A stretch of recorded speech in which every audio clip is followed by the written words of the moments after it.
Szanowni Państwo, za chwilę rozpoczniemy obchody 75. rocznicy wyzwolenia obozu Auschwitz. Uprzejmie proszę Państwa o zajmowanie miejsc. Proszę o wyłączenie telefonów komórkowych i nie... And mute your mobile phones. Please do not take photos during the official part of the commemoration.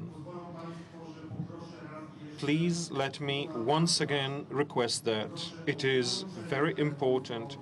Please set your mobile phones to mute and do not take photos during the official part of the commemoration.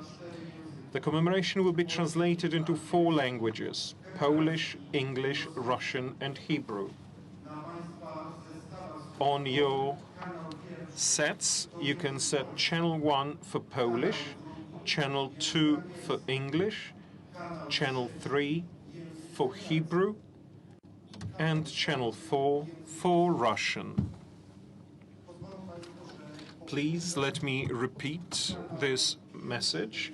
Channel 1 is Polish, channel 2 English, channel 3 Hebrew, and channel 4 Russian.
Distinguished ladies and gentlemen, we are about to start the commemoration of the 75th anniversary of liberation of Auschwitz. May I once again request setting your mobiles to mute and taking no photographs during the official part of our commemoration.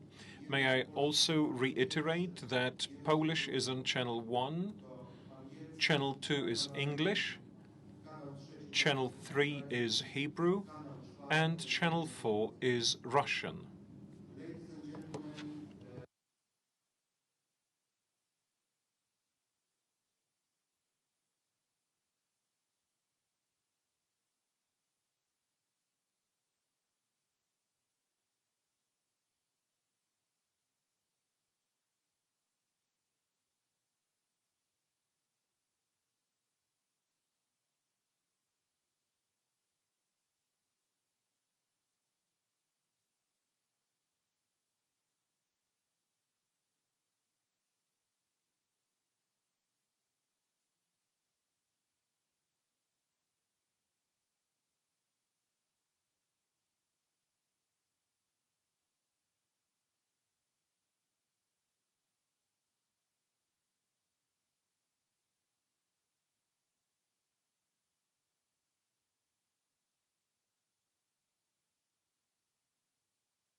Distinguished ladies and gentlemen, I would like to welcome to this commemoration former inmates of the camp and Holocaust survivors.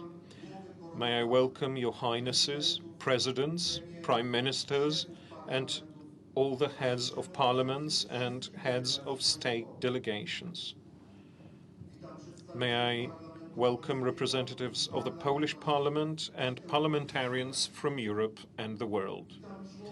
May I welcome members of governments from Poland, Europe, and the world. I welcome representatives of the diplomatic corps, the donors who have support Pillars of Memory Auschwitz Foundation Endowment Fund. May I welcome representatives of churches and religious communities, notably communes and communities of the Jewish society, and also the representatives of the Roma, representatives of regional authorities and local governments, representatives of all the institutions and organizations, and all the other people who have arrived at this commemoration. May I now request the address from the President of the Republic of Poland, Mr. Andrzej Duda.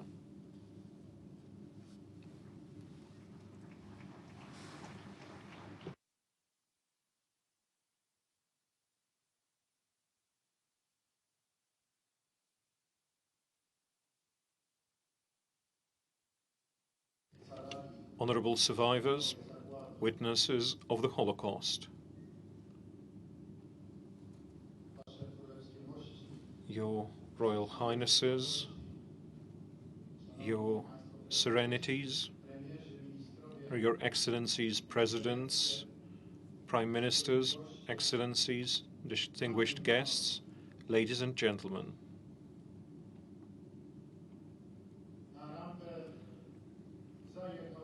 A train has just arrived at the unloading ramp. People started to get off the freight wagons and walked towards the grove.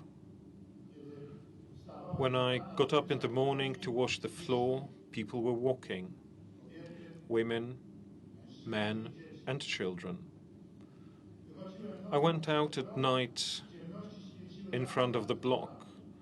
I could see lamps shining over the barbed wire in the darkness. The road lay in the darkness, but I could clearly hear the distant hubbub of thousands of voices. People walked on and on. Fire rose from the woods and lit up the sky, and with the fire, a human cry rose. For days and nights, people continued walking. The wagons were constantly coming up to the ramp, and people were walking on. This is how Auschwitz was described in the summer of 1944 by a Polish inmate of the camp, writer Tadeusz Borowski. Crowds of people walking, led, driven to mass death. We in Poland know well the truth about what was happening here, as it was recounted by our compatriots who had camp numbers tattooed on their bodies by Germans. It's been 75 years since the end of that monstrous, horrendous, and criminal nightmare that was unfolding in this place for nearly 5 years.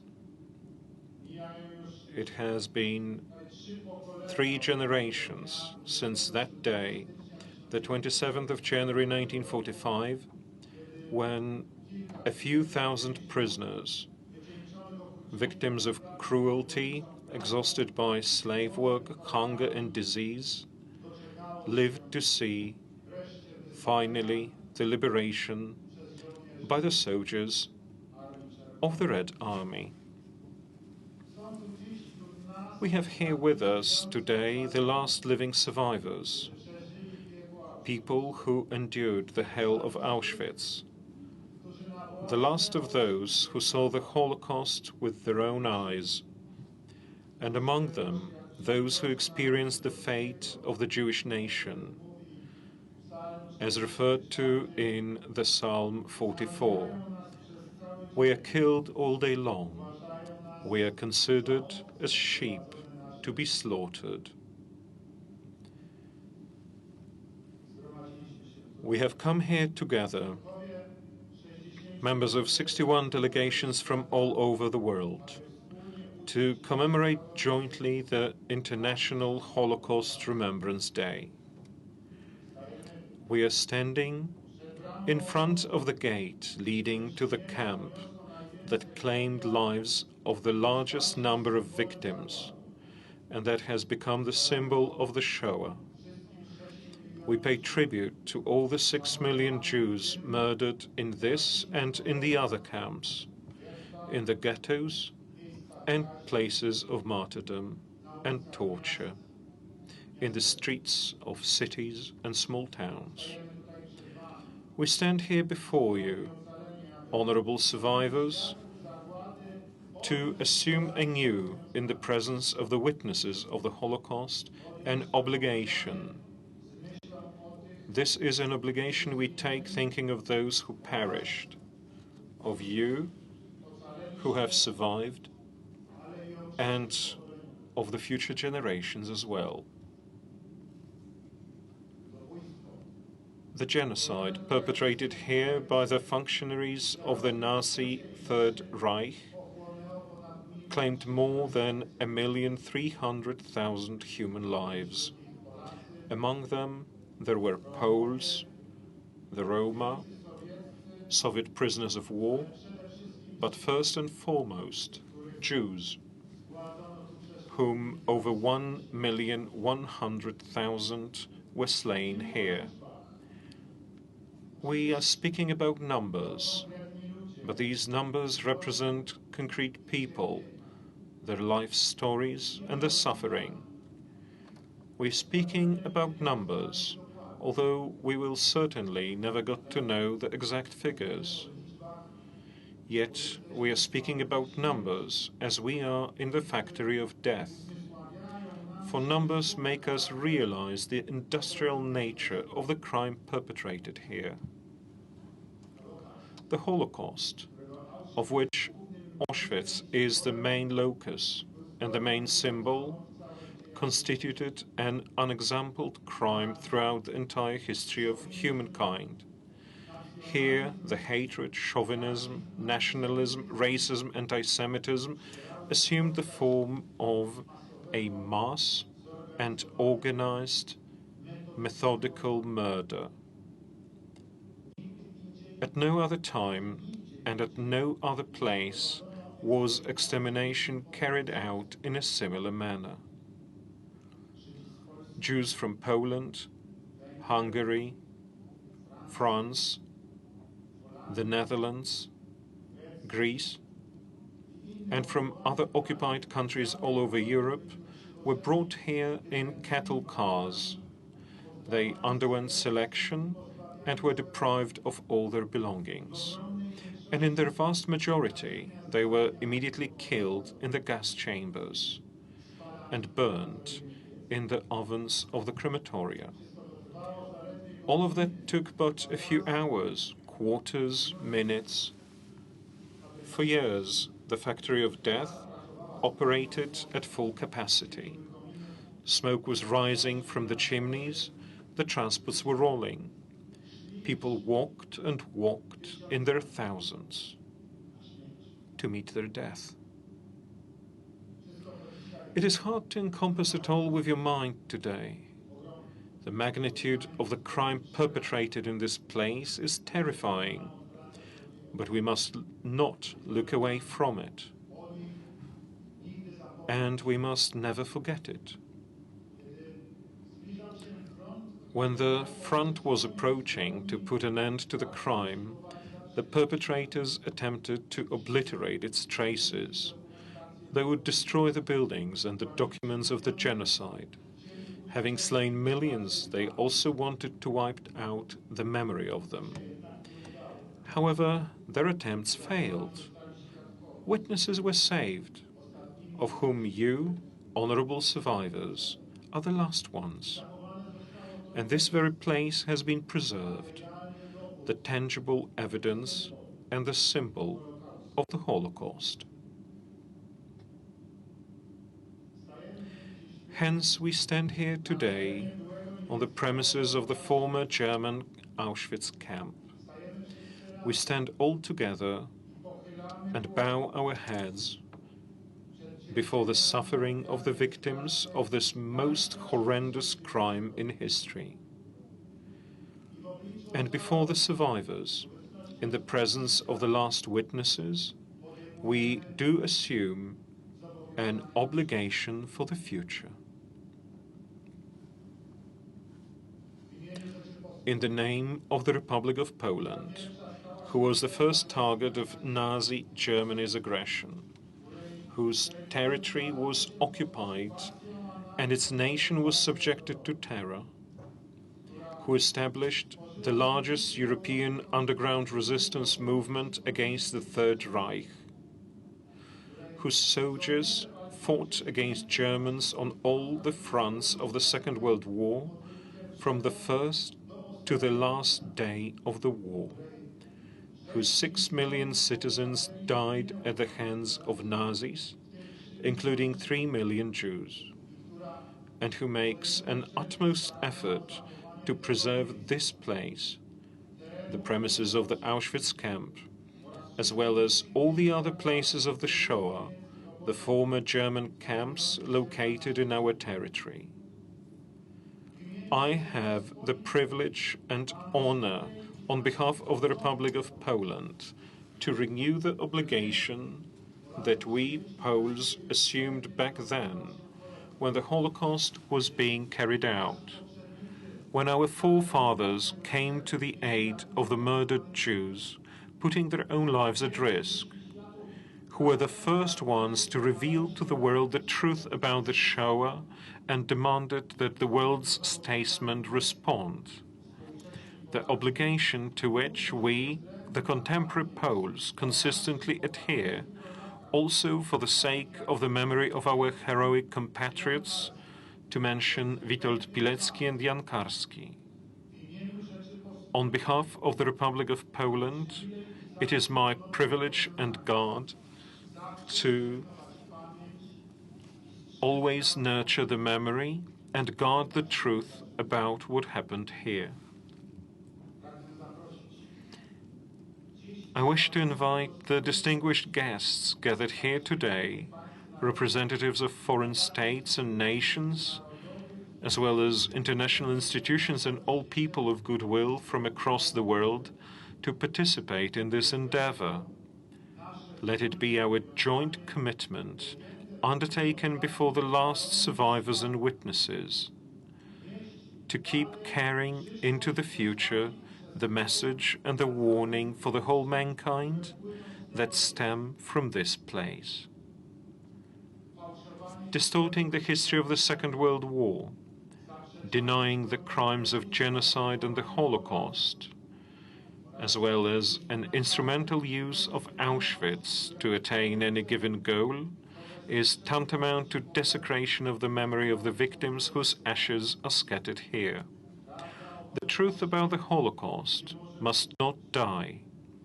The memory of Auschwitz must last so that such extermination is never repeated again. Once again, thank you, honorable survivors, for your testimony and for your presence here today. May the memory of all the victims of Auschwitz live eternally. May the memory of the victims of the Holocaust live eternally.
And now, let us listen to witnesses.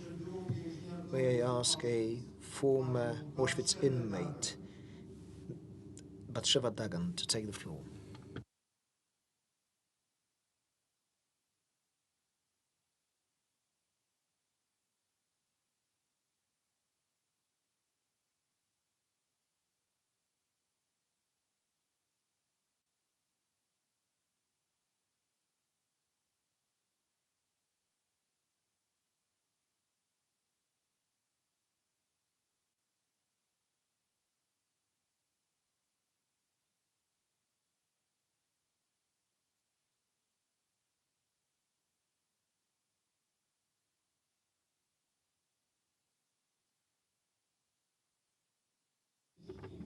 Welcome, everybody. Welcome. Let me say shalom from Israel.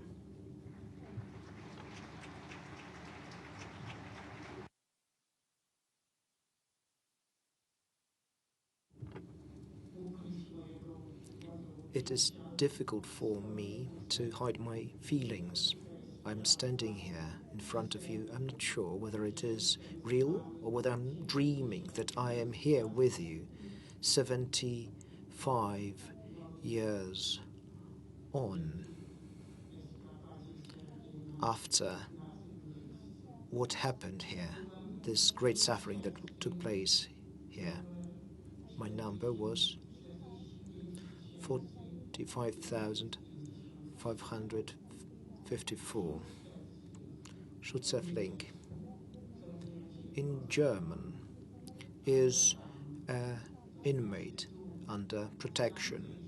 Here, then, in that other reality that used to unfold here, this word did not mean actually protection. Care for another human being did not belong there. Human dignity did not belong there either. Quite the opposite.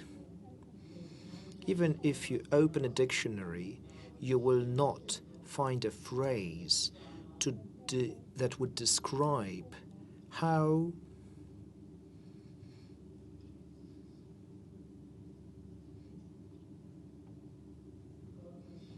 human dignity was trampled. So this word, inmate, and under protection, Schutzhäftling, what was it for? So much despise in there, in this devilish world where human dignity was treated as if it were dirt. There was no way of finding shelter anywhere. I am Häftling.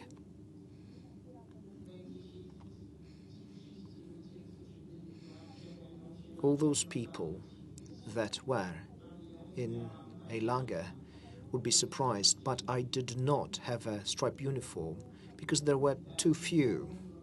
And I was given a Russian soldier uniform. I had to wear it on my body directly, and my legs were wrapped in a praying shawl. That shawl that is used by Jews. And I had those Dutch wooden shoes. Mind you, they were uneven. What else did they do to me? First, they tattooed a number on my arm. And it is just as visible today as it was back then. It was very well tattooed indeed.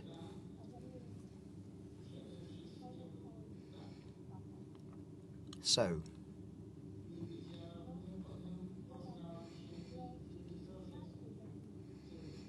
I couldn't recognize myself. Those blocks, they had windows very high. I raised my hands, and that is when I recognized myself to be myself. The worst thing that I went through at the very beginning, well, it is hard to say actually what was more painful to me. Whether it was the process of tattooing a number on my arm or something else. I believe, though, that was what was the most hurtful for me was the loss of her, because the hair gave me a sense of belonging to womanhood, and they were smooth. This hair was my own. And this criminal hand touched my hair. This crown of mine was taken away from me. And I was turned into this pitiful, sad creature. My hand touched a naked skull. And I could see the contour of my face. I couldn't recognize myself. Is it really me? Where is my crown? And in the mirror, I recognized myself, or rather it was not a mirror, it was a glass, a window, and it was really me. Her braids were used for different purposes. Who could think back then that they would be used as a resource for mattresses?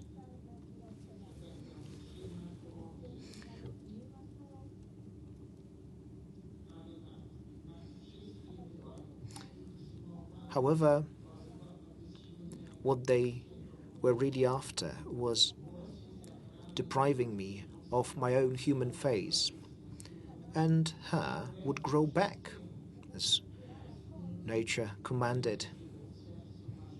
And there was this dream within my heart. It was still alive. Maybe tomorrow will come one day. And tomorrow did come indeed. Memories remained, though. And let me tell you something else. I worked in 4 commandos in the lager. The first one, I would collect herbs that were somewhat poisonous, and my hands would bleed 12 hours per day. As we sit here, we remember that we would be woken up at 4 a.m. because I was collecting nettle.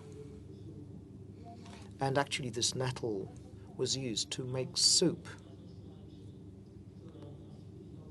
This woman, Aufseher, everybody knows who she was, what this word means. She was really cruel. She had a dog, she had a stick, and she would beat us up.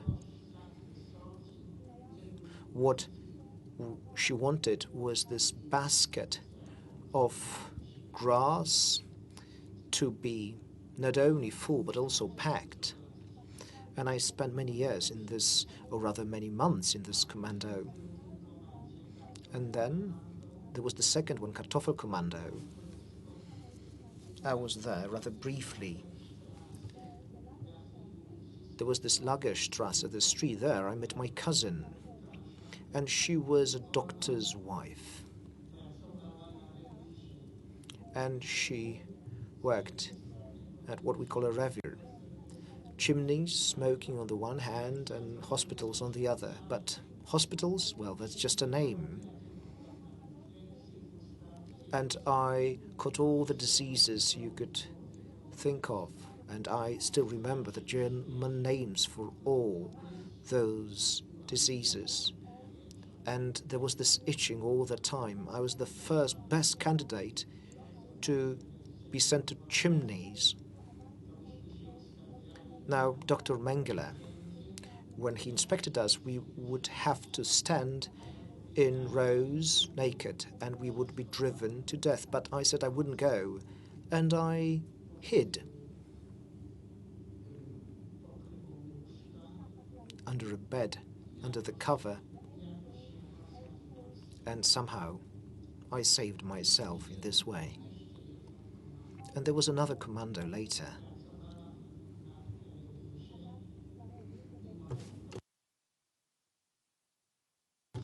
So I had to kill lies, and I learned then that there are two types of those creatures. The first type of lies live on your heads, and the second type lives in your clothes.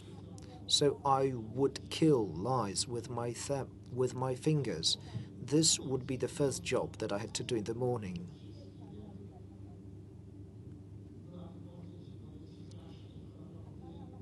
I had been through a terrible diseases, actually. And Canada was the next commando that I got in. It was the inmates themselves who came up with this name. So I worked in Canada. I'm sure there are people here from Hungary. I would hold Hungarian clothes in my hands.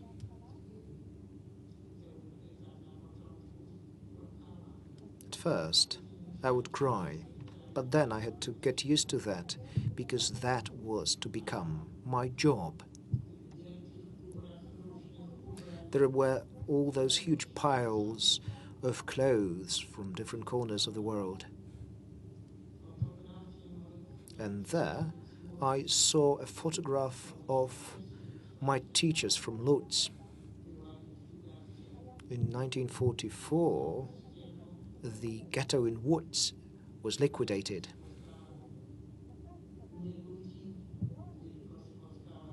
So this was my meeting. So how do you live in such a place? Jewish schools had been closed down, so I decided that I had to learn something. And there were all those languages that surrounded me. 15, maybe more people who work here will know better. So I would hear all those languages that surround me, and I thought I need to learn something. Well, I will learn a language.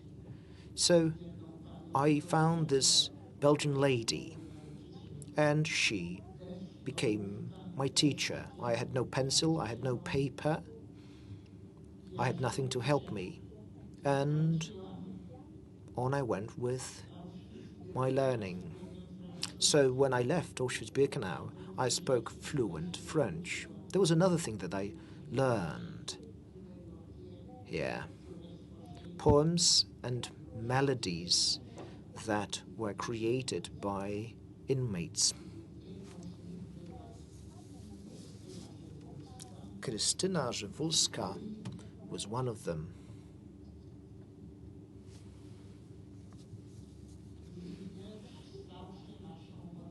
And her poem became our prayer. It's a very long poem. I'm not going to recite it here. I still know it by heart, like I did all those years ago. So, this poem, Krystyna Żywulska's poem, Marching Out into the Field, was known to me in the camp as Marching Out of the Gate, became our prayer here.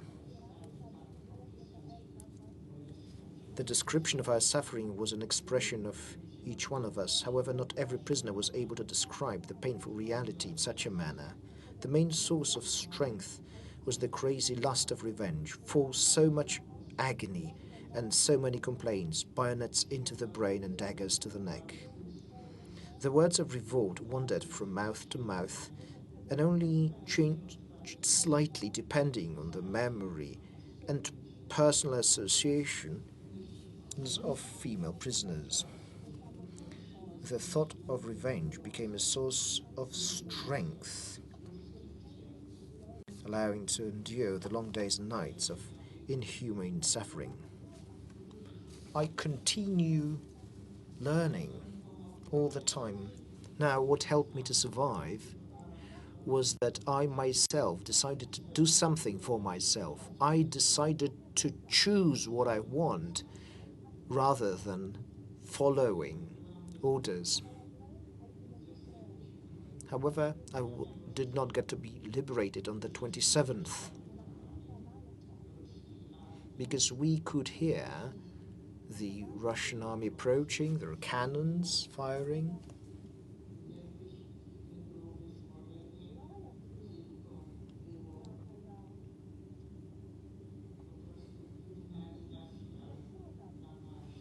So basically, I did not get to experience this liberation.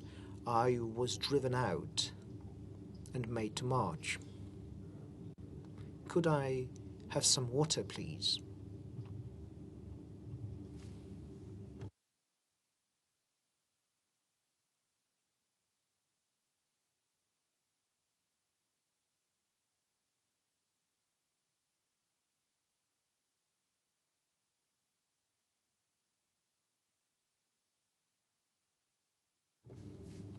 Just a little bit, not much.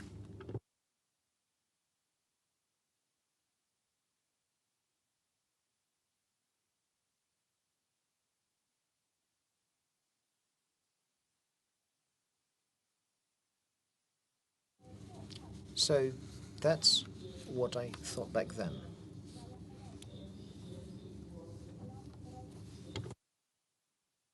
So it was a dream about freedom, and a heart beat to the pace of revenge for all that suffering because we had to wait in a queue to death. And various countries in the world did nothing.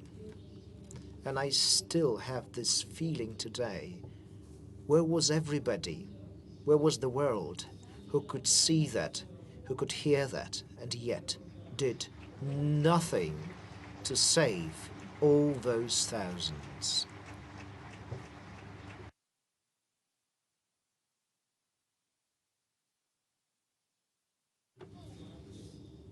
So what now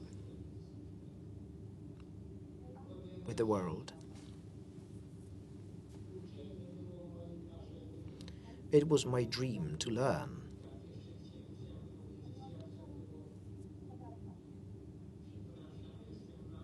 Apologies.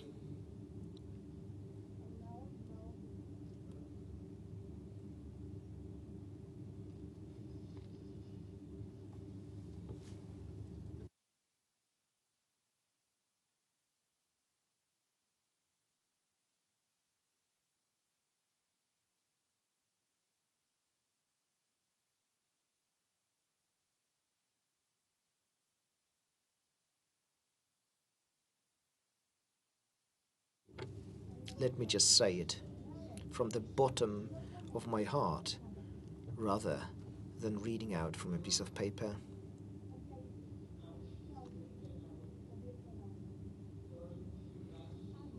So, I was meant to liquidate Auschwitz-Birkenau. What was my last job in Canada? Mind you, Canada was a name that Sonderkommando, the inmates, came up with. Canada is a rich country, isn't it? And in Canada, there were all these items brought with them by all those inmates from all these countries. This is where they were collected. And I saw it all. Now, the upside to working in Canada was that you could eat things. We would eat whatever was brought by people. Because people coming here had been told that they were being taken to work. They had been asked to take some food with them. So all this food was being brought to Canada. And we were sickly and thin. We would eat that. Can you eat such things? Well, back then, anything was possible.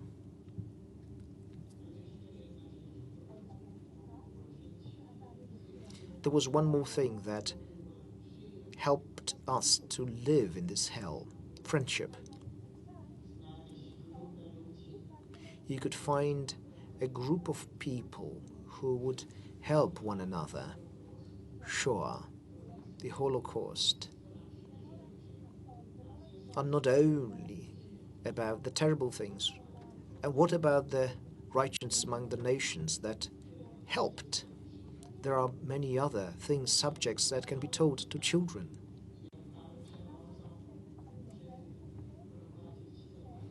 I had the struggle, namely, I would like the subject to be introduced at an earlier stage. Why so? In various countries where children are 13, 15 years old, it's already too late. Because at this point they are undergoing certain physiological changes. And what they think about is themselves and their position in a social group. So a question. Is it necessary to teach that subject? Is it possible?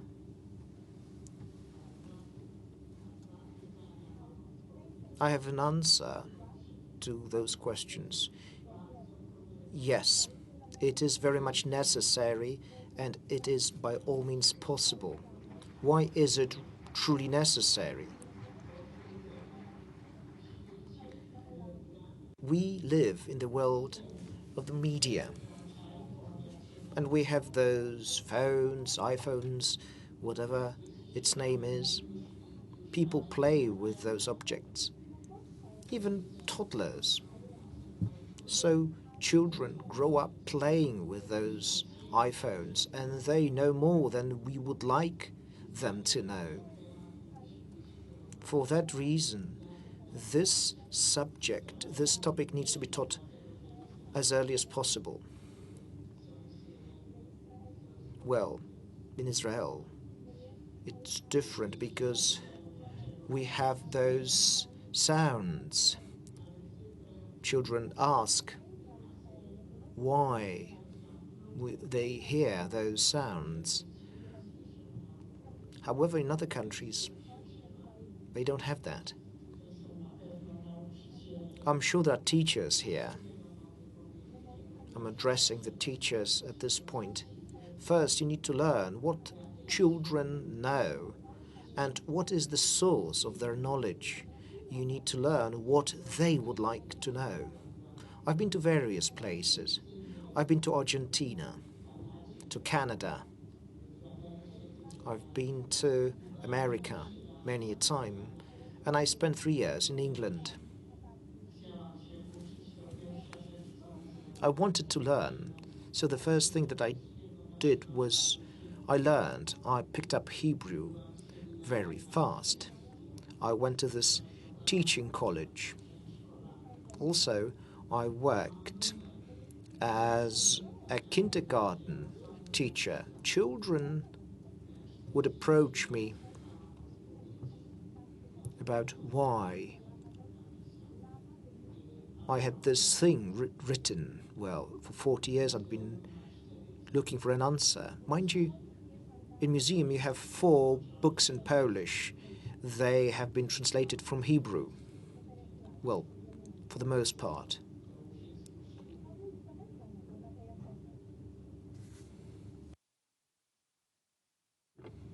They are meant to be used in schools. What else should I say? Maybe that I would like to cry, because only with tears I can tell you about this past. I can see so many people here. You are a source of comfort to us. I hope you will all try to preserve the memory of this place and other sites where people, innocent people, died. People from various nations. I hope that you will make sure you'll bear this responsibility so that this terrible thing will never happen again. Thank you so very much.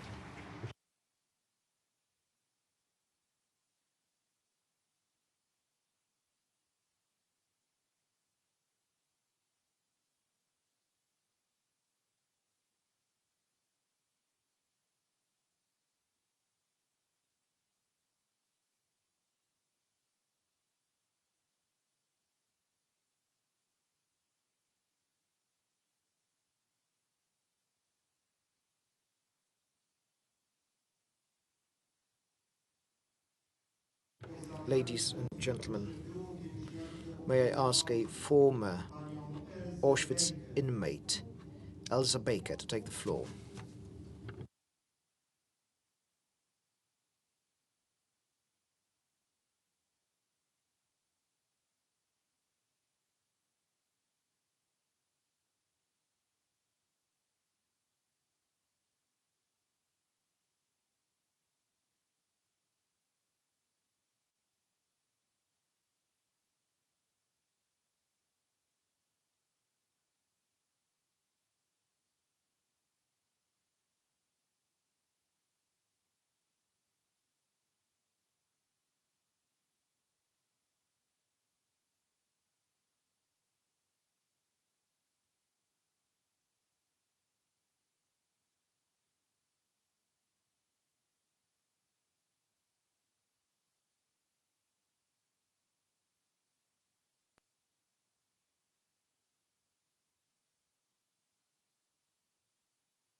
people alive. You might be interested to know that only 6 months ago, I was here at the Auschwitz Memorial commemorating an event that took place there on the 2nd of August 1944. Almost 4,300 men, women, and children from our camp, after one of those Nazi selection processes, were condemned to be murdered that very night. I was among those the Nazis selected to be put into cattle trains and to be deported to Ravensbrück concentration camp. Even today, it's extremely difficult for me to come back to the place of the former concentration camp Auschwitz. I experienced firsthand the effect of anti-Gypsyism, anti-Semitism, and racism. I myself survived Auschwitz to shell-shock and the selfless act of some of my fellow inmates. For decades, after 1945, the genocide committed against Sinti and Roma was largely ignored. It took a private initiative by Vincent Rose, one of the early activists of the Sinti and Roma civil rights movement, to erect a modest memorial on the site of the former camp to commemorate the Sinti and Roma murdered at Auschwitz.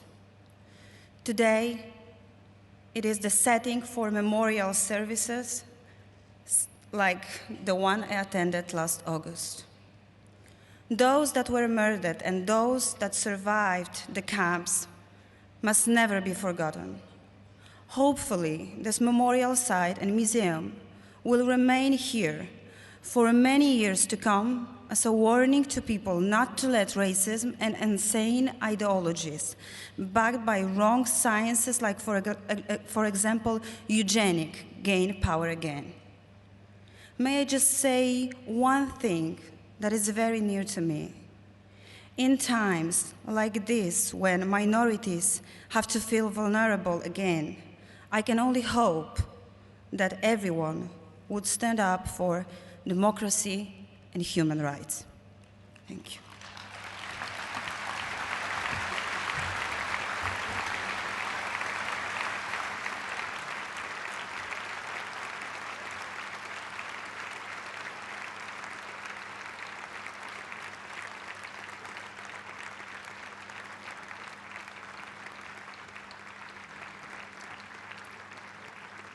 Szanowni Państwo, o zabranie głosu proszę byłego więźnia obozu Auschwitz, pana Mariana Turskiego.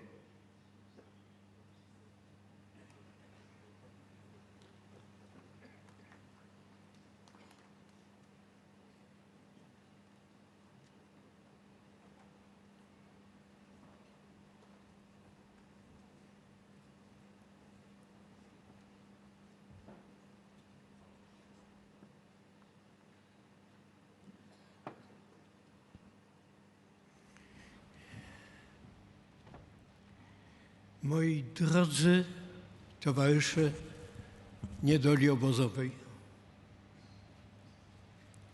dostojni gości,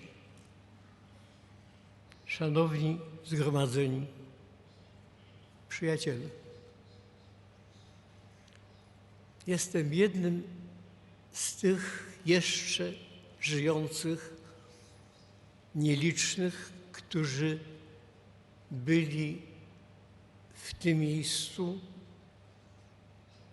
niemal do ostatniej chwili przed wyzwoleniem. 18 stycznia zaczęła się moja tak zwana ewakuacja z obozu Auschwitz, która po 6,5 dniach zakończyła się, okazała się marszem śmierci dla więcej niż połowy moich współwięźniów. Byliśmy razem w kolumnie 600-osobowej. Wedle wszelkiego prawdopodobieństwa ja nie doczekam już następnego jubileuszu. Takie są prawa. Dlatego wybaczycie. How it goes. So please forgive me that there will be some emotions in what I'm going to say. Now, this is what I would like to say, to tell primarily to my daughter, to my granddaughter who is here in this room, and I would like to thank her for that, to my grandson as well. But I'm mostly after those who are the peers of my daughter and my grandchildren, the younger generations, especially the youngest, those who are even younger than they are. When the World War broke out, I was but a teenager. In the First World War, my father was a soldier, and he was shot into his lungs, and that kept repeating. That was a drama for our family, and it went on and on. My mother hailed from the Polish, Lithuanian, Belarusian borderland. Armies went forth and back. They pillaged, raped, burned villages, not to leave anything for those who were coming after them. So you could say that I had first-hand experience of war. Nonetheless, even though it was only 20, 25 years apart, those times seemed so distant, like those Polish 19th century uprisings, like the French Revolution. And that was only 20 years away. So when today I meet young people, I perfectly well realize that after 75, if not 80 years, people get somewhat bored. They find war, Shoah, Holocaust somewhat of a boring subject, just like genocide. And I actually understand them. That is why I promise to you, the young, that I'm not telling you about my suffering. I'm not telling you about what I experienced, my 2 death marches, how I finished the war weighing 32 kilo, really on the verge of life, utterly exhausted. I'm not telling the things that were worst, the tragedy of the farewells, of parting with the near and dear, when after the selection you see and you sense their fate. No, I'm not telling you about that. What I would like to pass to my daughter, to my grandchildren, and to their generations, I would like to tell you something about you yourselves. I see we have among us the President of Austria, Mr. Alexander van der Bellen. Do you remember, Mr. President, when you hosted me and the management of the International Auschwitz Committee? We discussed those days. You used such a phrase: Auschwitz ist nicht vom Himmel gefallen. Auschwitz did not fall down from the skies. You could say that's an obvious thing. Absolutely obvious. It did not. This may even seem a hackneyed phrase, quite commonplace perhaps, yet this is a profound shortcut in our thinking. and it helps to understand certain things. Let's use our imagination and our thoughts to get to the early 1930s, to Berlin. We find ourselves in the center of Berlin. Bayerische Viertel, the Bavarian district, is the name of that district. It's just 3 stops away from the Tiergarten, the zoo. There is a station of the metro there. There is Baryschew Park. And one day, in those early 1930s,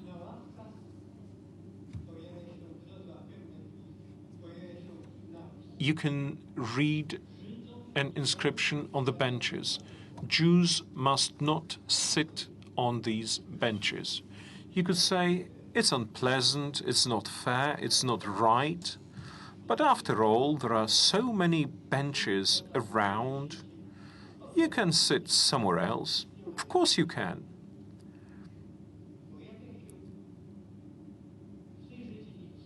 In that district, and that was a district that was inhabited by intellectuals, by the intelligentsia, German, of Jewish origin. Albert Einstein used to live there. Nelly Sachs, the Nobel Prize winner, a politician and industrialist, Walter Rathenau, who was Minister of Foreign Affairs. There was a swimming pool, and over its door an inscription read, "Jews are forbidden to enter." You could say, well, pleasant this is not, but there are so many places in Berlin where you can take a bath or swim, so many lakes, canals, it's nearly like Venice. At the same time, you can read somewhere else, Jews must not belong to German singing associations. So what? All right, they want to sing, they want to make music. Let them just meet somewhere else, they will do their singing. All right. What comes up later is an order, really, more of an order than of an inscription. Non-Aryan children must not play with Aryan children, with the German children. All right, they'll play on their own. And then you read,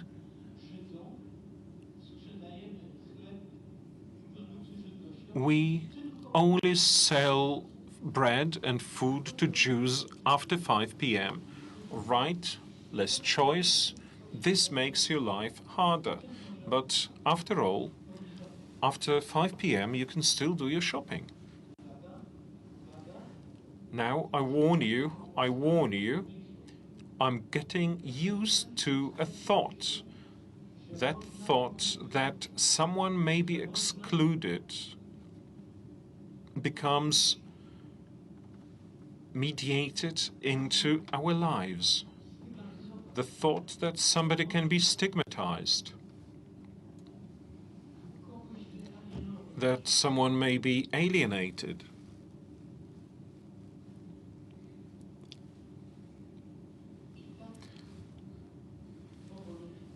And that's how it is done, step by step, slowly.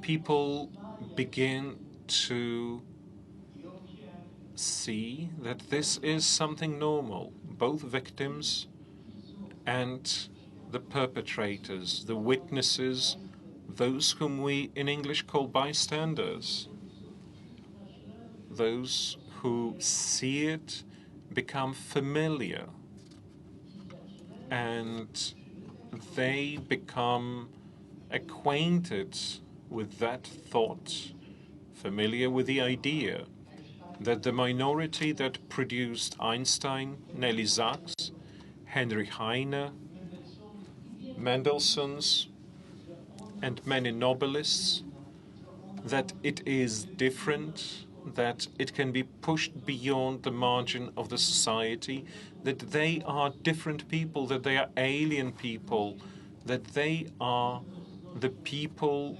that carry germs, that cause pandemics.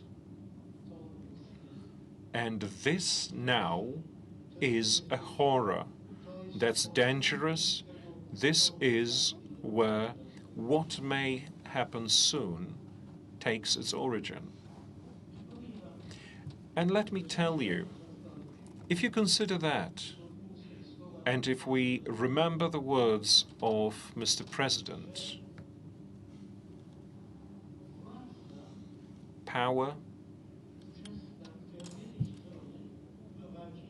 that at that time ran sly policy. For example, they met all the claims of workers. The 1st of May was never celebrated. All right, they gave you a day that was free from work. They introduced Kraftig heute, so a special holiday for workers.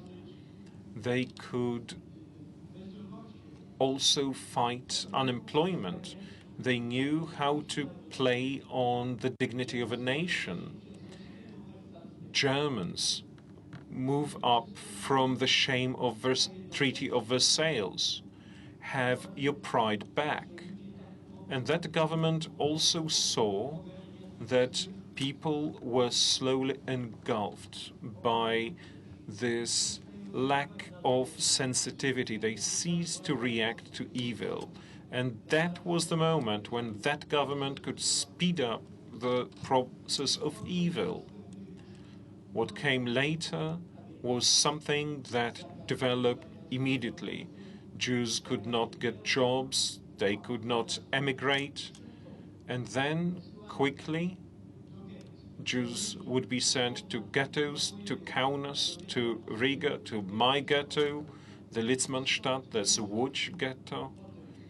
Most people from there were later sent to Kulmhof, Chełmno on the Ner, where they were murdered in lorries with exhaust gases.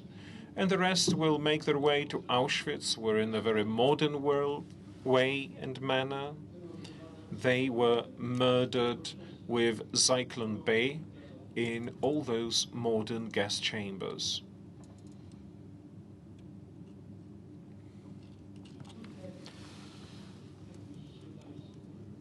And here you see how the words of the president come true. Auschwitz did not fall suddenly from the skies. It was pattering in all those tiny steps. It was approaching until what happened here behind me did happen.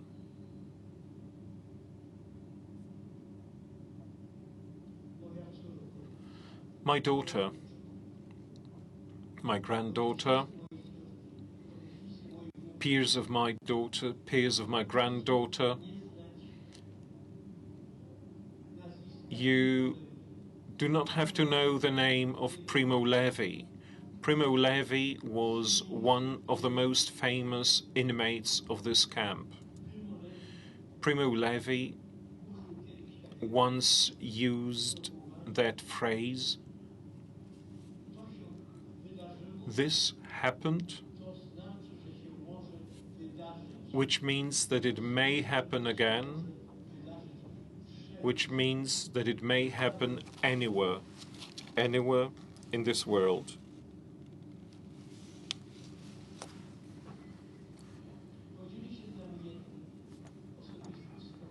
May I share one personal memory with you? In 1965, I went for a scholarship to the US, to America. And that was the peak, the acme of that battle for human rights, for civil rights, for the Afro-Americans. It was my honor to participate in a march with Martin Luther King from Selma to Montgomery. And then people who learned that I had been an inmate of Auschwitz would ask me, how do you think? It must have been only in Germany, or do you think it could happen somewhere else? And then I told them, it can also happen in your country, in this land, when the civil rights are broken, when people do not obey the laws of minorities, when you do away with the rights of minorities. If you bend law, as it was done in Selma, this may come to be. What to do? There is only one way out. Only you. If you are capable of defending your constitution, defending your laws and your rights, your democratic order, which is based on the protection of minority rights, only then will you be able to conquer all that evil.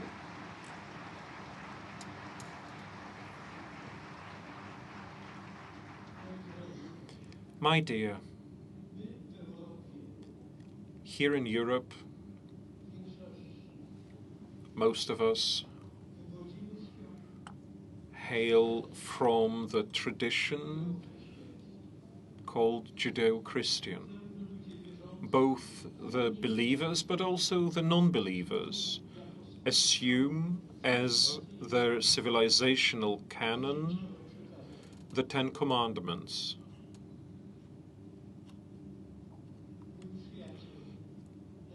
My friend, my closest friend, the president of the International Auschwitz Committee, Roman Kent, who spoke here 5 years ago during the previous Jubilee. He couldn't arrive today, he couldn't fly in today.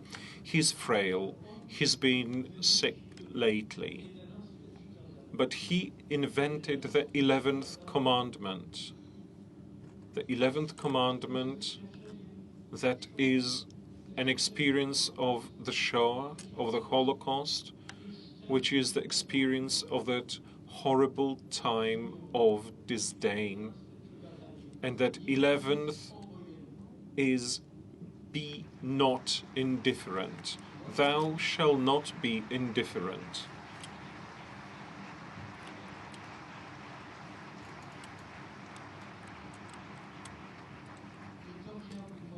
And this is what I would like to tell you.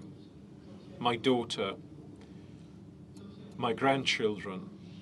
I'd like to tell it to the peers of my daughter, my grandchildren, wherever they live, be it Poland, be it Israel, be it America, be it Western Europe, the Eastern Europe, yes, precisely, the Eastern Europe. It is very important here. Do not be indifferent when you see lies, historical lies. Do not be indifferent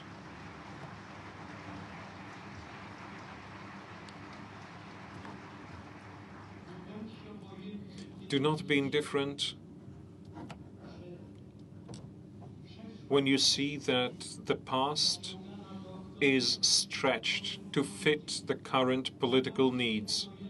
Do not be indifferent when any minority is discriminated, because the essence of democracy is that majority governs, but democracy hinges on the rights of minorities being protected, and they have to be protected. At the same time, do not be indifferent when any power or government infringes all the social compacts that are there, that are already extant. And keep the commandments. 11th, thou shalt not be indifferent. Because if you are, you won't even notice when your heirs will suddenly see an Auschwitz falling down, dropping down from the skies straight on them.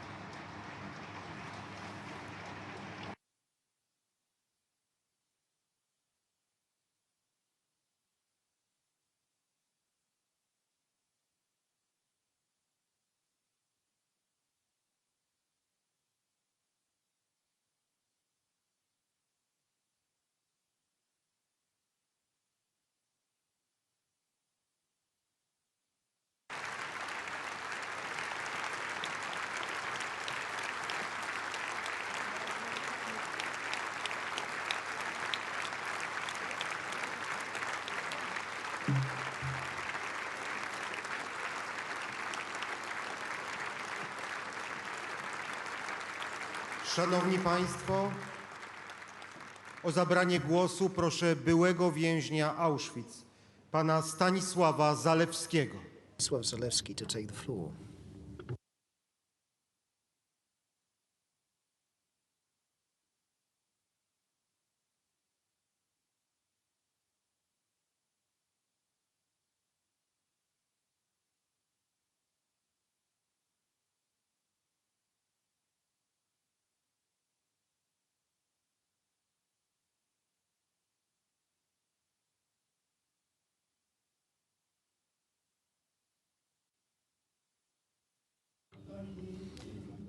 Dear and distinguished participants of the solemn commemoration of the 75th anniversary of the liberation of Konzentrationslager Auschwitz, I address my words of respect to all those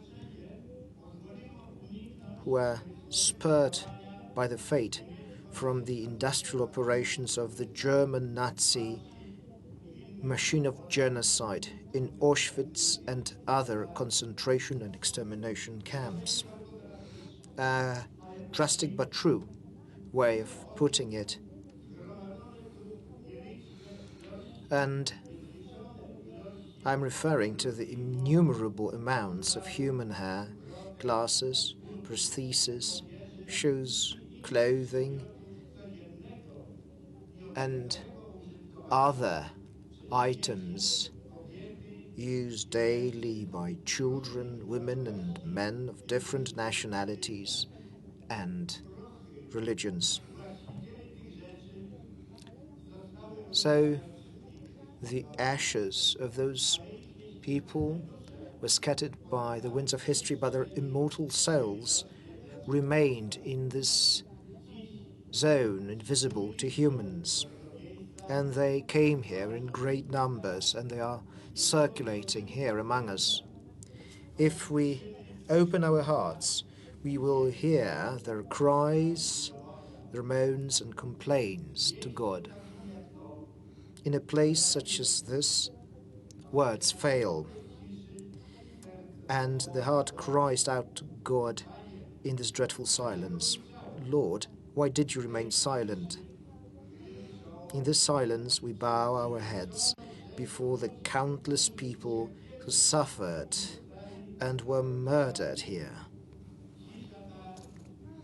Yet, this silence is a loud cry for forgiveness and reconciliation, a prayer to the living God to prevent it from ever happening again. How many questions come to mind here? One in particular keeps coming up. Where was God in those days? Why was he silent? How could he allow so much destruction, this triumph of evil? These were the words of Pope Benedict XVI during his visit to Auschwitz-Birkenau in 2006, a pope from Germany. He went on to say, "We cannot fathom the mystery of God. We see only fragments, and we are lost when we want to become judges of God in history." These words of the Pope became a point of reference for me. One must not rummage through the conscience of people who who had experienced a time when people deliberately forgot about another person's right to live. From here onwards, I will be referring to my own path, this path meant on this path I saw the Gestapo headquarters in Warsaw and Pawiak, a prison in Warsaw, the Auschwitz-Birkenau concentration and extermination camp, the Mauthausen, Gusen I and Gusen II concentration camps.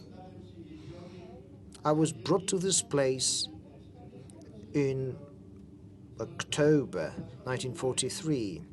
I was tagged with a number that was tattooed on the inside of my left forearm. And I received other numbers in Mauthausen and Gusen I, Gusen II. The number from Auschwitz, I've had it for 77 years and it is still legible. It is legible and it is a living witness to unforgettable tragic events I remember. In Auschwitz-Birkenau, I remember naked women being driven in trucks from the barracks to a gas chamber. I can hear them screaming. I can hear it in my subconscious when I remember those events. I recall people nicely dressed, wearing the Star of David armbands, walking around with no signs of fear. A large group of these people were led by just one SS officer, and he led them in the direction of the crematorium. However, only me and a few fellow inmates standing next to me knew about it. I mean Gusen I and Gusen II. In Gusen I and Gusen II, I witnessed death penalties for observing the rules of one religion. I saw prisoners, sick prisoners, killed in the camp hospital by a functionary prisoner. I saw the suicide of prisoners who threw themselves on this electrified barbed wire fence.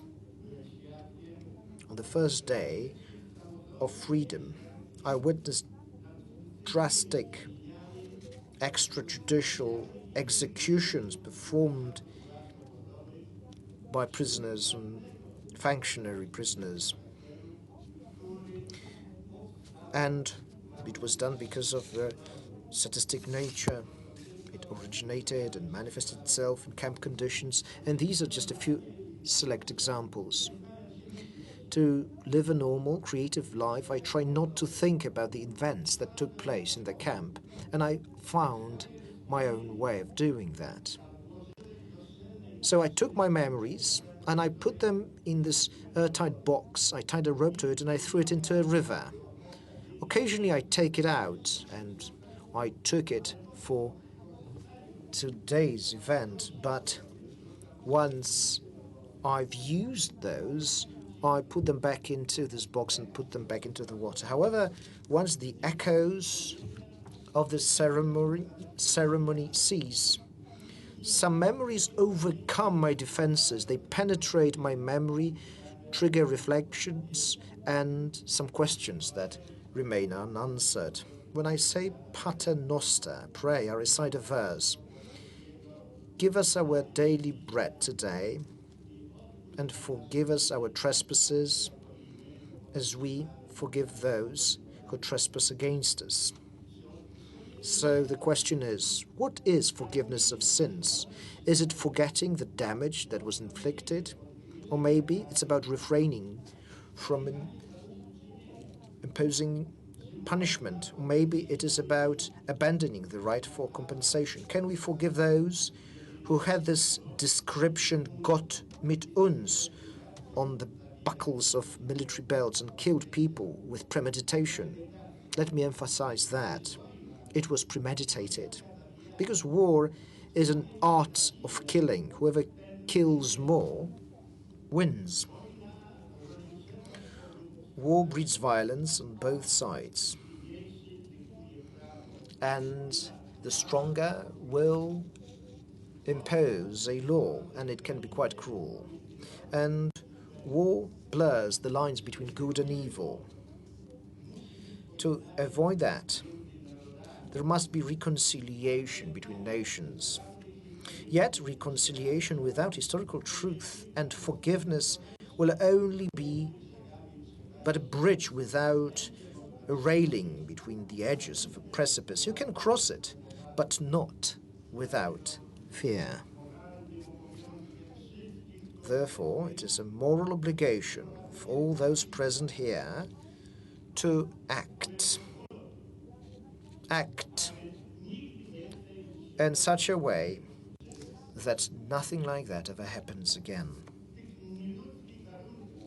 Under these inhumane conditions that prevailed in Auschwitz and other concentration camps, prisoners, inmates, formed various underground organizations.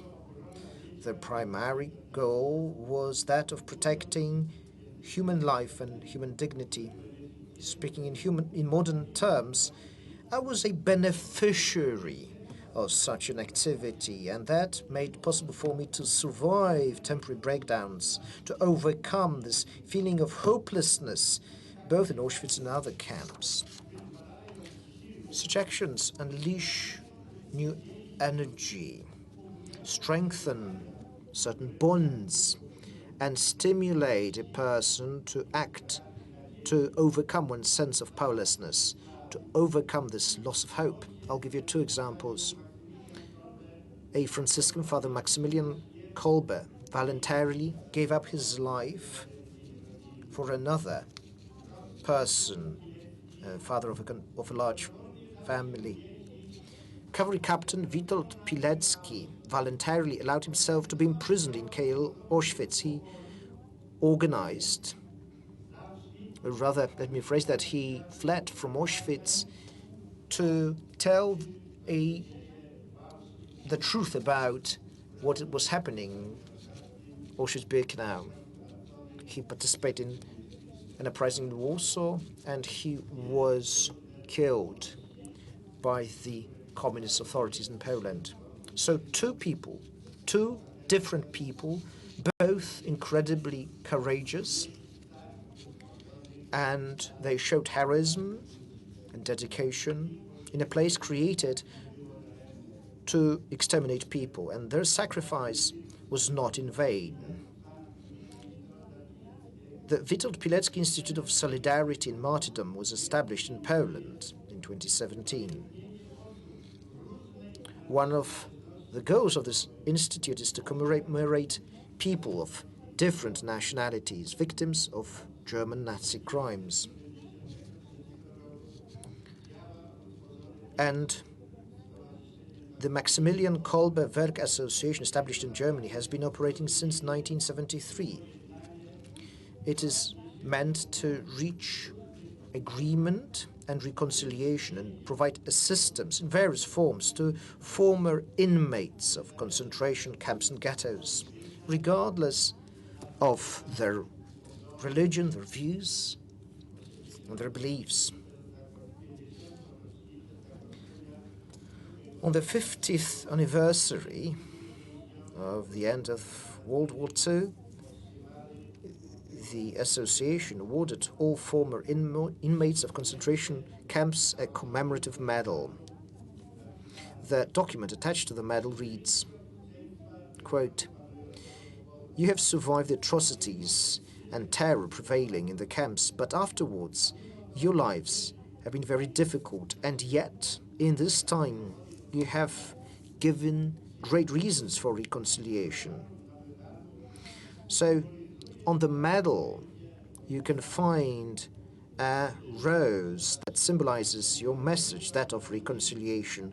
We believe that your exemplary behavior will also affect others and will be something to follow, especially to those nations that remain adamant and intransigent.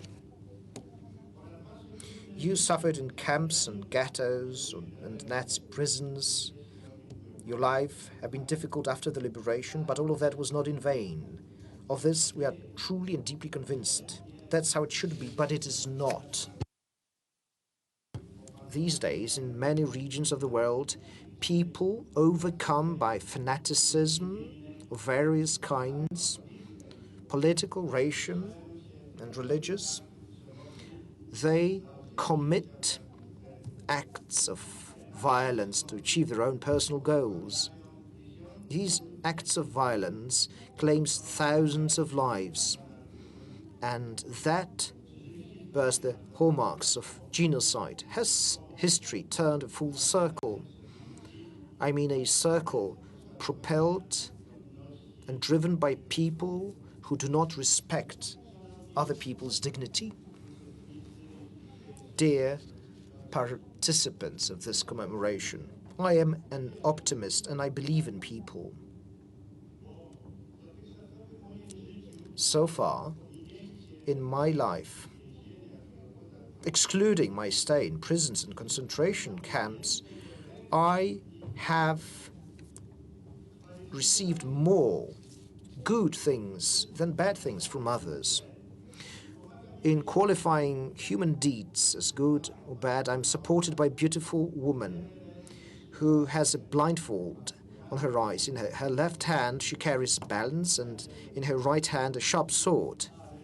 I will ask this lady to stay with me.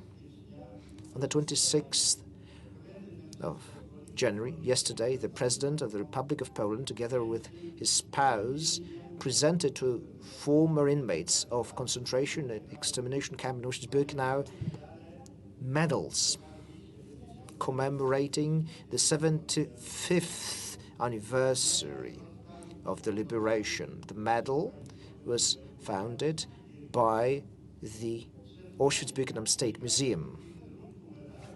Now,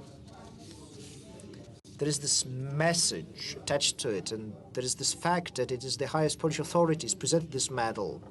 And that means that basically it is an unwritten document that documents this tragic history of the Polish nation and other nations during World War II.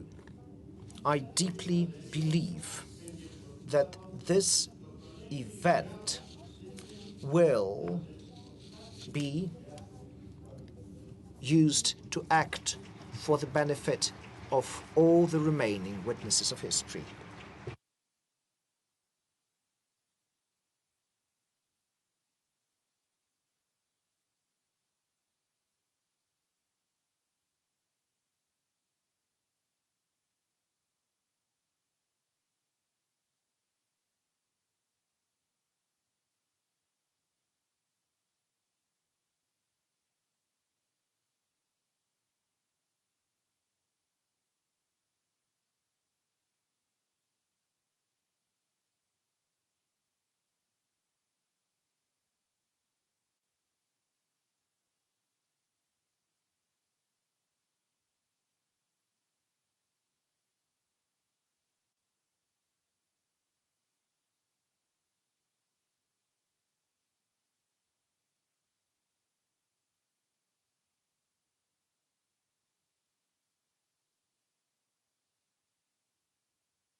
O zabranie głosu proszę przedstawiciela filarów pamięci, największych prywatnych darczyńców Funduszu na rzecz autentyzmu Auschwitz-Birkenau, pana Ronalda Laudera.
And the pain never stops. I've always wondered if I had been born in Hungary, where my grandparents were from, instead of New York in February 1944, would I have lived? The answer is no. I've been one of the 438,000 Hungarian Jews gassed by the Nazis in 1944, right here in Auschwitz. I can assure you, almost all Jews have pondered this question. 75 years ago today, when Soviet troops entered these gates, they had no idea what lay behind them. And since that day, the entire world has struggled with what they found inside. We have all wondered how an advanced country that gave the world great literature and art, science achievement, could sink to an anger, a meanness, a depravity like Auschwitz. But let me be clear. While Germany and Austria cause created and carry out this shattering evil, practically every other European country helped the Nazis gather up their Jewish citizens.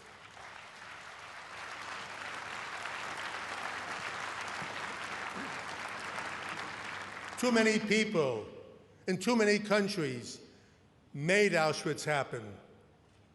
When European Jews begged the world for a safe harbor, somewhere to go, the entire world turned its back on them. Even my own country, the beacon of freedom, turned out its light on the Jewish people when they needed it most.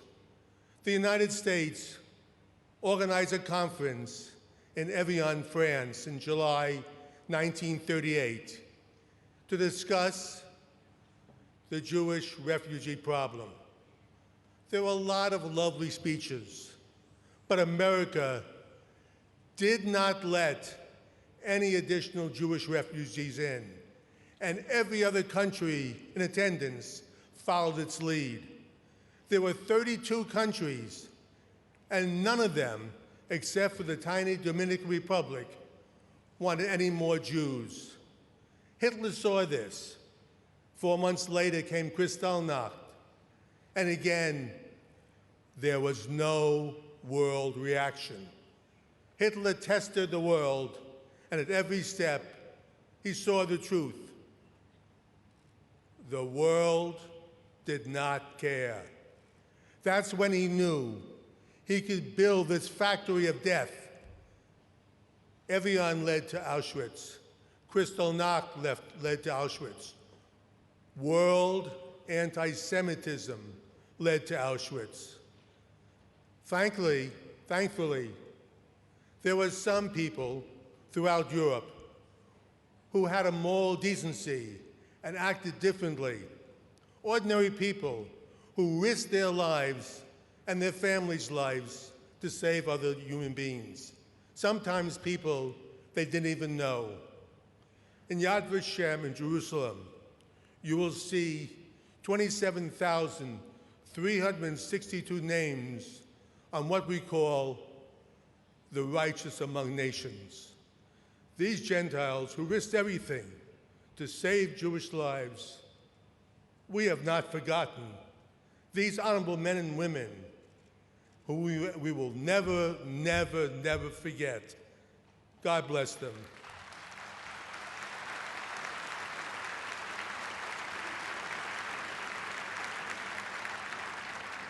Five years ago, at the 70th anniversary, I was very concerned about the shocking rise of anti-Semitism here in Europe.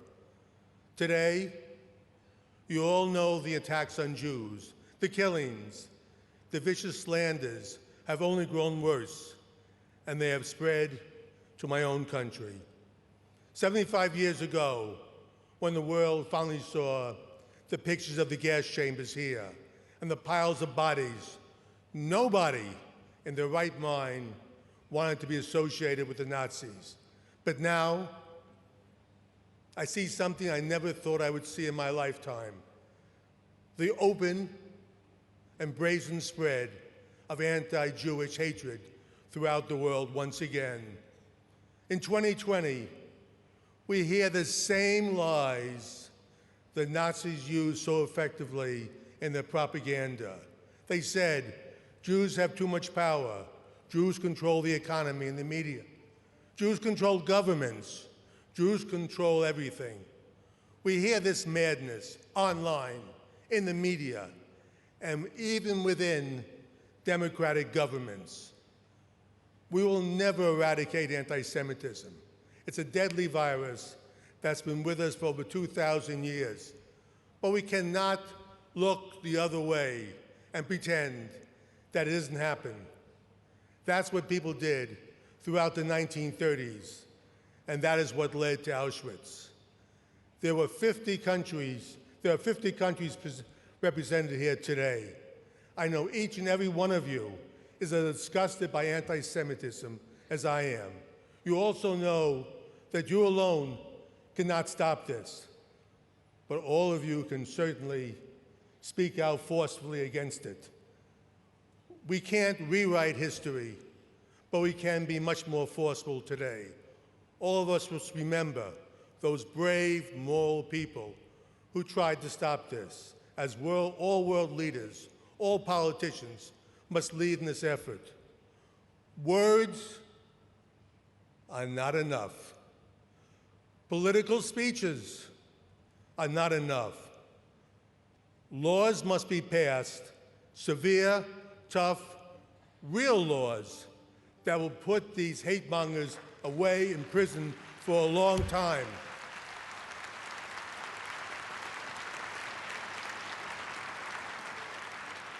Children must be educated. to know where the hatreds of Jews lead. Those are all important. But there's another vital way for world leaders today to fight this age-old hatred. I've asked all countries to stop casting votes in favor of the UN's constant and shameful fixation on Israel.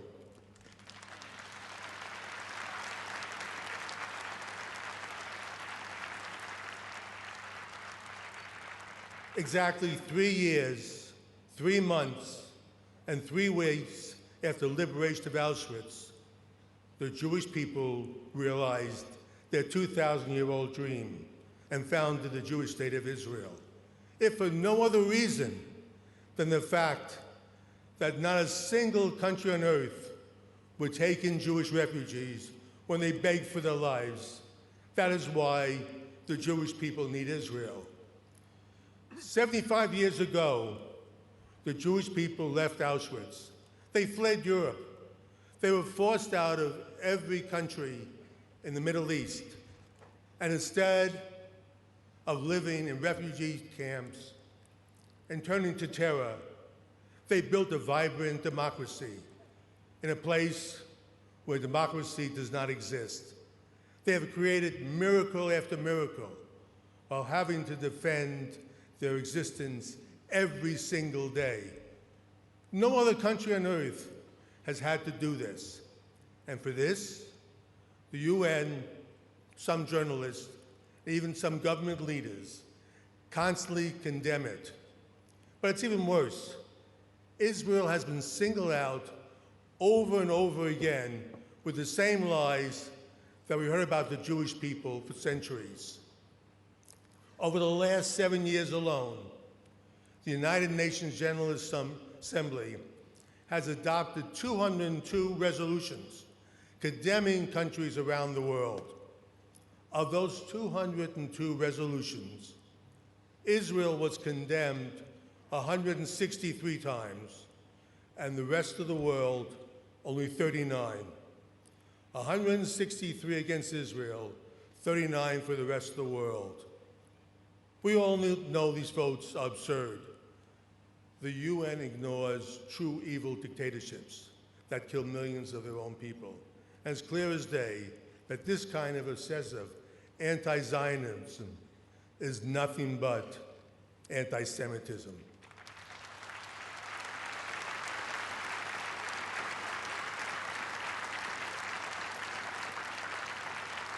I realize that here at Auschwitz, you are surrounded by numbers. 75 years, 1933, 1938, 6 million. But there's one number that still shocks us while breaking our hearts at the same time. 1,500,000, that's the number of Jewish children, 1.5 million, who died in the Holocaust. It's so painful, we try not to think about it. It just hurts too much. Had these 1.5 million children been allowed to live like others, children around the world, they would now be in their 70s and 80s. They would have been educated. They would have married. They would have had children of their own. Such a loss. But something else as well. What could these 1.5 million children have created for us all? What symphonies, what great literature, what technology, what medical breakthroughs do we lose from these lost souls? There is one more part of the Auschwitz story that no one ever talks about. When the survivors were liberated from this Nazi nightmare, they never sought revenge. They lost their mothers and fathers, sisters and brothers. In too many cases, they lost their wives and their children. And in spite of this, not one German was killed in retribution by a Jew. Not one. Think about that for a moment. After everything that happened to them, these Jewish survivors walked out of these gates and went on to build new lives, raise new families, work hard and create. Some grandchildren here today.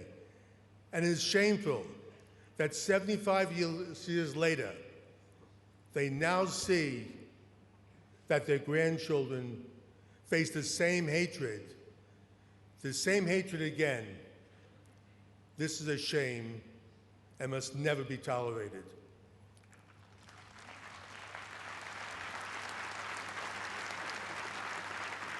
In the end, I'm afraid that all these numbers, 1.5 million children, 6 million Jews, these numbers are just too hard to comprehend. So let me leave you with one last story. It comes from the Eichmann trial in 1961, where witness after witness described their experience here at Auschwitz. But there was one man who stood out because he spoke in an unusually non-emotional tone. He described arriving on this platform here, right here, with his wife and little daughter. They were herded out of the cattle cars, and they stood in line for the selection. Right over there, a doctor would decide who would go to the right to work and who would go to the left for extermination. This man was separated from his wife and daughter at that moment, and they were pushed away. On the witness stand, he said, "There were so many people, I didn't know how I could keep my eye on them." But his little girl wore a red coat, and he was able to watch the little red coat until it got smaller and smaller, and then he couldn't see it anymore.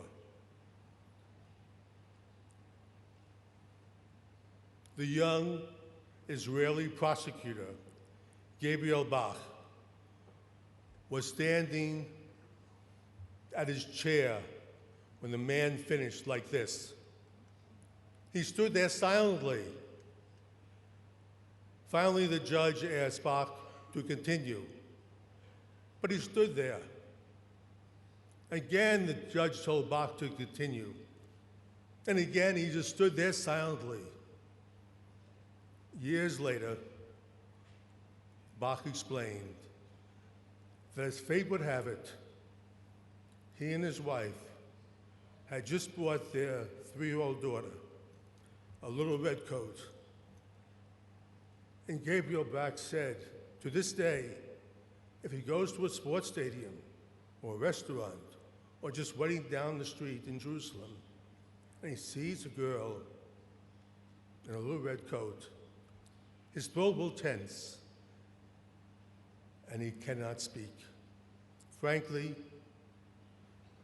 after this story, whenever I see a red coat and a little girl, I think the same thing. This is the legacy of Auschwitz, and it will never go away. To every Jewish person and non-Jewish person in this audience who leaves these gates today, we must do this. When we hear something that is anti-Semitic, when we hear someone talk about Israel unjustly, when Jews are attacked in our streets, do not be silent. Do not be indifferent. Do not just do this for the Jewish people around the world. Do this for your children. Do this for your grandchildren. But also do this for the little girl who, in the red coat, whose ashes lay 300 meters away, along with 1 other million tortured souls. They are watching us today. and I cry out in one shattering chorus. Do not be silent. Do not be complacent. Do not let this ever happen again to any people. Thank you.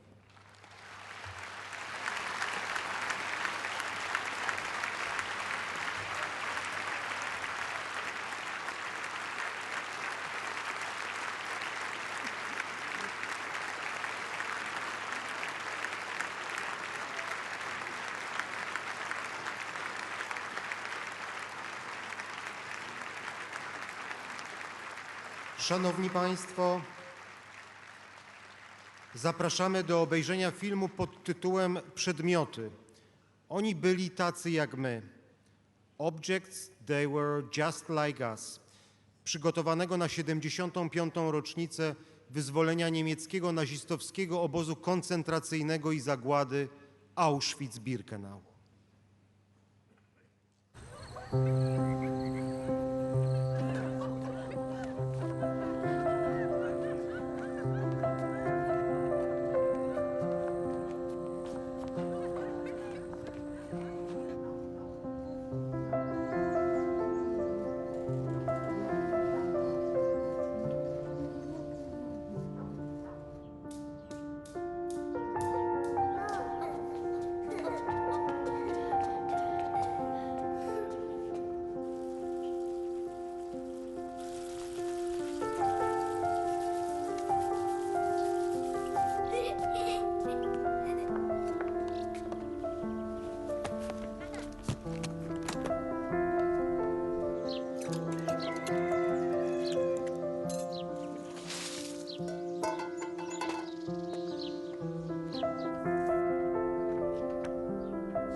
Szanowni Państwo, oddaję głos panu dyrektorowi, opiekunowi miejsca pamięci, doktorowi Piotrowi Cywińskiemu.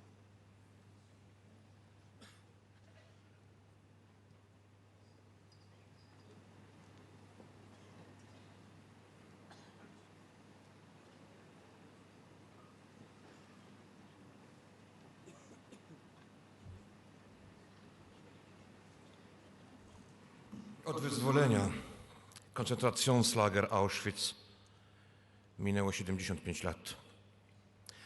I dziś jest wśród nas We have among us today over 200 people who experienced this hell.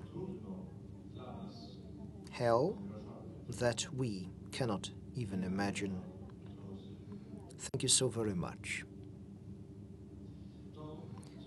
What you have been saying through all those 75 years, what you said back in the camp was never again. Not for yourselves, but for us. Our children and grandchildren. We built this post-war world on our experience, on your experience, so we do owe you something. We all do. The world was meant to be different. The United Nations was to be the guarantor of peace. Crimes against humanity were to be always prosecuted. International cooperation and interdependence were intended to deter conflicts. Ecumenism was supposed to bring people of faith together. Today, however, from almost every corner of the world, we can see the revival of old spectres. Anti-Semitism, racism, and xenophobia are on the increase. In darkness, the resurgence of populism and demagogy strengthen ideologies of contempt and hatred.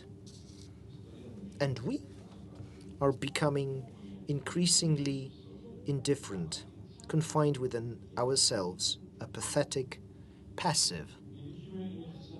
We do not see, and we cannot see, we do not talk, we do not want to talk. The majority was silenced when the Syrians drowned. In silence, we turned our backs on the Congolese. We practically did not utter a word when the Rohingya were murdered 2 years ago. And today, with silence, we conceal the tragic fate of the Uyghurs. Silence after the Holocaust is inhuman, and never again will it be human. Besides the Holocaust, our silence today is our greatest disaster, our self-dehumanization. Yes, that is correct. Self-dehumanization. The righteous among the nations did not click on likes. They were not known for writing protest songs, nor did they sign online petitions. They performed boundless good in dramatic conditions, rescuing concrete individuals. But that is the only reason why they save their face and their dignity. And how do we, with all our culture and memory, compare ourselves to them today? Worse than forgetting is a memory that does not bring any moral concern within us. It is then that the never again is lost. 75 years after Auschwitz, it is in fact in memory that we must search for sources for our responsibility today. Meanwhile, in our memories, we often only seek short-lived emotions without consequence, without obligation. Such memory loses its significance. How can one say never again while looking into the eyes of the Jews attacked on the streets, to the Roma being humiliated, people all over the world, persecuted minorities, refugees, the starving, the murdered, the hundreds of thousands of people incarcerated in various camps? Salman Gradovsky, who was murdered here in Birkenau, was right when he wrote shortly before the Sonderkommando revolt, "We have a dark premonition because we know." We also know and feel what has become of our world. Where and why did we squander our basic fundamental values? Where is our own individual responsibility, the responsibility of each and every single one of us? So, when will Auschwitz become a reality that has been overcome and liberated? In the very essence of this cry, never again, the liberation of Auschwitz also continues today, right here, right now, every day.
Distinguished ladies and gentlemen, may I invite you to a prayer. Let's pray together for those murdered in Auschwitz. Those who feel they can do it standing, please, let's stand up.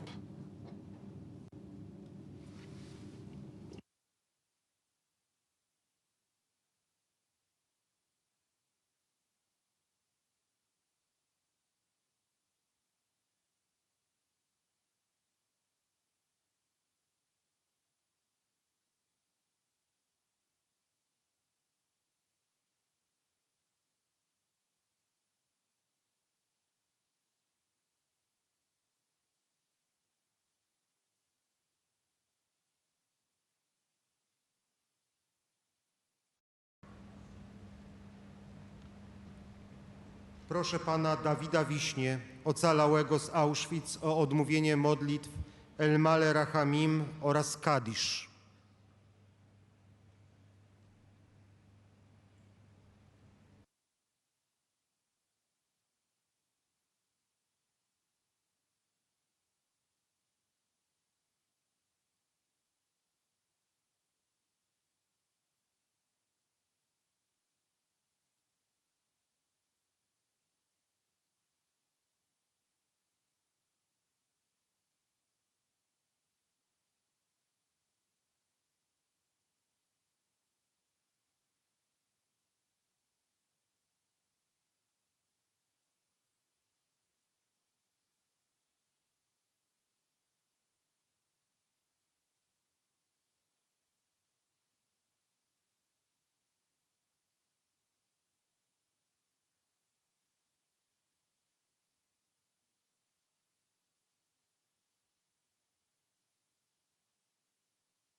קדושים וטהורים,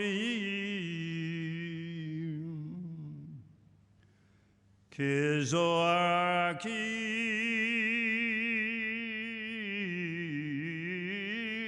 הרקיע מזהירים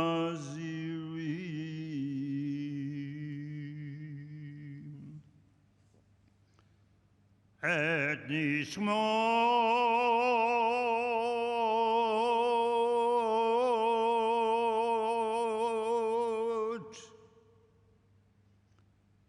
חללי השואה באירופה ובכל העולם, מאושוויץ ומדכאו ומבירקנאו, שהלכו לעולמם,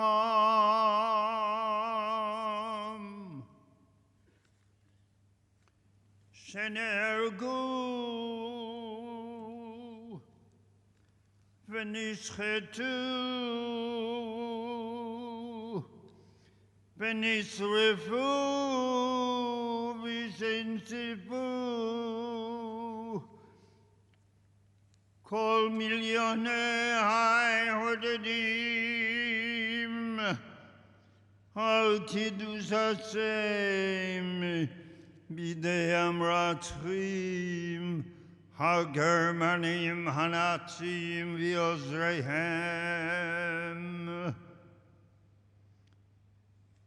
והלכו לעולמם.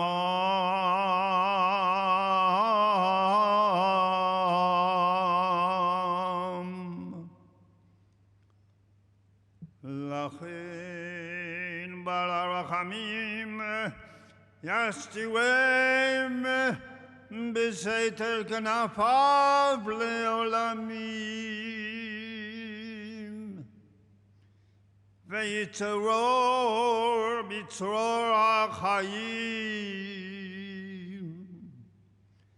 את נשמתם.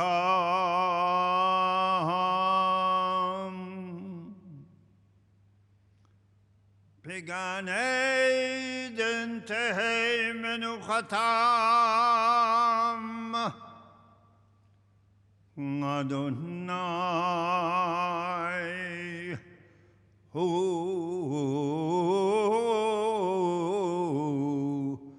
נחלתם. וינוחו בשלום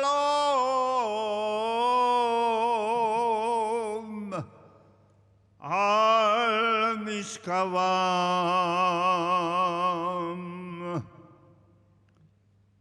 ונאמר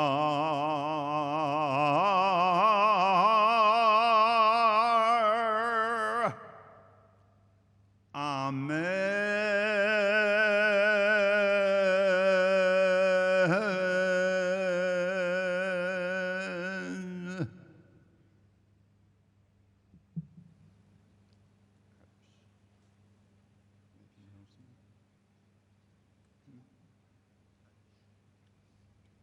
We continue with the Kaddish.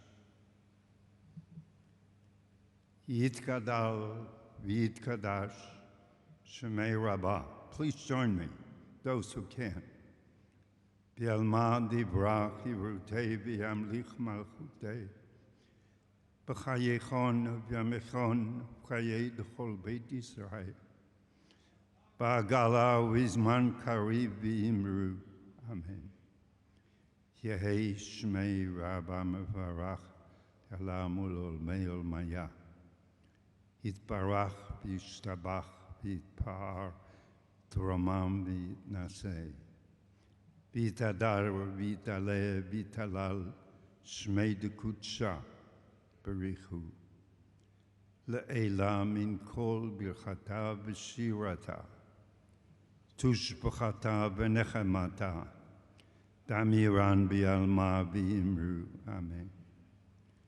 Yehei shlama rabba min shmaya v'chayim aleinu v'al kol Yisrael v'al kol ha'olam v'nomar amen. Oseh shalom b'mromav hu ya'aseh shalom aleinu v'al kol Yisrael v'imru. Amen.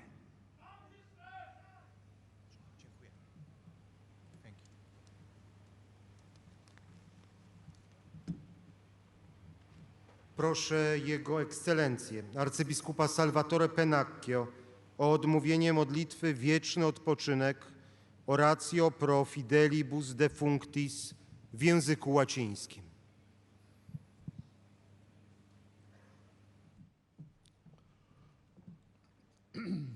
Oremus, animabumus Domine, famulorum tuarum misericordiam concede perpetuam, ut eis proficiat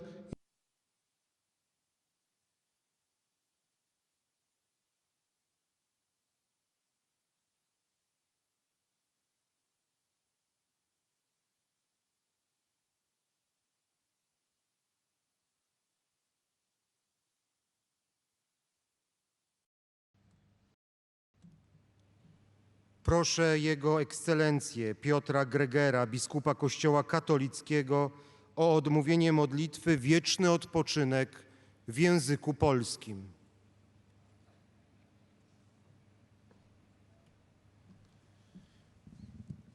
Wieczny odpoczynek racz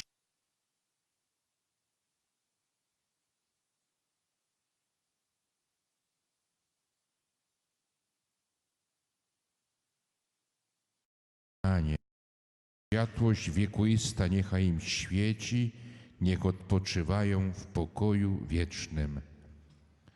Wieczny odpoczynek racz im dać, Panie, a światłość wiekuista niechaj im świeci, niech odpoczywają w pokoju wiecznym. Amen. Proszę wielebnego księdza Mikołaja Dziewiatowskiego z Polskiego Autokefalicznego Kościoła Prawosławnego o odmówienie modlitwy Boże duchów i ciała wszelkiego w języku cerkiewnosłowiańskim.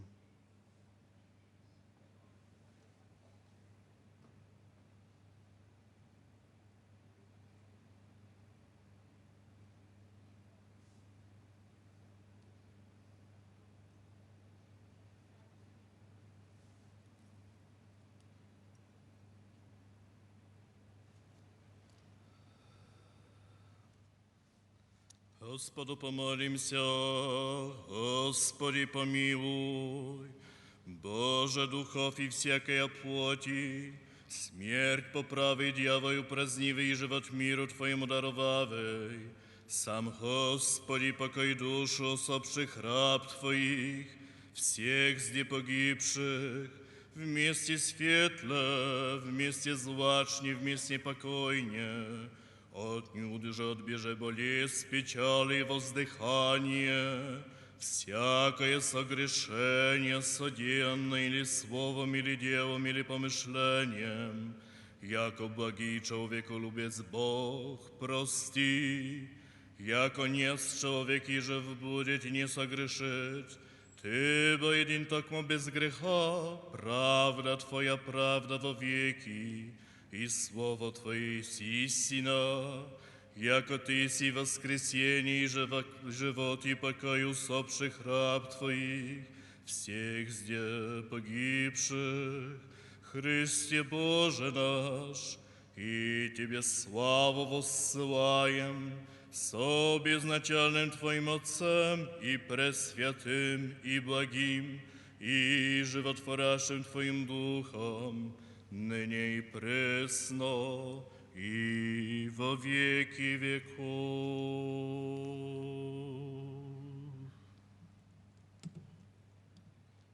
Proszę Jego Ekscelencję Adriana Korczago, biskupa diecezji cieszyńskiej Kościoła Ewangelicko-Augsburskiego o odmówienie modlitwy Wspomnienie zmarłych w języku polskim.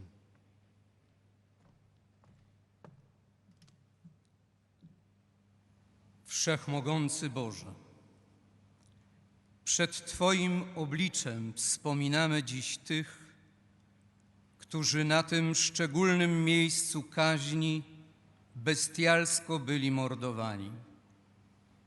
Ufamy, że w Tobie, naszym Bogu, znaleźli wybawienie z cierpienia, doświadczyli zwycięstwa życia nad śmiercią i obdarowani zostali wiecznością. Wspomóż nas, abyśmy, czerpiąc naukę z przeszłości, przezwyciężali w sobie wszelką niechęć do drugiego człowieka.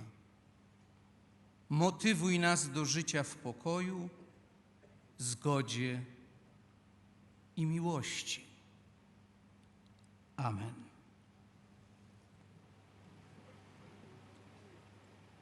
Szanowni Państwo, proszę wszystkich o zajęcie miejsc. Już za chwilę 4 przemawiających dziś byłych więźniów i ocalałych z zagłady oraz przewodniczący delegacji państwowych zostaną poproszeni o przygotowanie się do wyjścia pod pomnik ofiar. Osoby, które pozostaną tu w namiocie przed bramą śmierci, będą mogły na ekranach obserwować składanie zniczy. Podkreślam, wszystkich